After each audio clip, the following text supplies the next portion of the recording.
Hi hello అందరికీ. నిజంగా కాలం ఎంత వేగంగా పరిగెడుతుందో కదా. ఈరోజు సండే, మా అమ్మ వాళ్ళ ఇంటికి వెళ్దాం, నెక్స్ట్ డే నుండి పిల్లలు స్కూల్ స్టార్ట్ అయిపోతే అస్సలు వెళ్ళలేం కదా అని వచ్చాను. ఇక్కడే ఒక చిన్న సర్ప్రైజ్ జరిగింది. ఏంటంటే నాకు ఒక 10-15 ఏళ్ళు ఉన్నప్పుడు మా పక్కింట్లో ఒక చిన్న పాప, ఆ పాపని ఎత్తుకుని ఆడిస్తూ మా చేతుల్లోనే ఎక్కువగా పెరిగింది, మాతో బాగా కనెక్ట్ అయిపోయింది, మా ఇంట్లో పాపలాగా. కానీ ఈరోజు ఆ పాప మా అమ్మ వాళ్ళ ఇంటికి వచ్చింటే అన్ఎక్స్పెక్టెడ్, నిజంగా భలే హ్యాపీ అనిపించింది.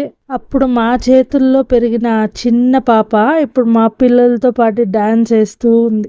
ఇలాంటి మధురమైన క్షణాలని చూస్తుంటేనే అనిపిస్తుంది, కాలం ఎంత మారినా, మనం ఎంత పెద్దవాళ్ళం అయిపోయినా ఇలాంటి స్వచ్ఛమైన బంధాలను ఇచ్చే ఆనందమే వేరు. తను ఎక్కడ పుట్టినా ఎక్కడ పెరిగినా నిజానికి మా ఫ్యామిలీలో ఒక చిన్న పాపే ఎప్పటికైనా. మీ లైఫ్లో కూడా ఇలాంటి మెమరీస్ ఉంటే కమెంట్స్ చేయండి.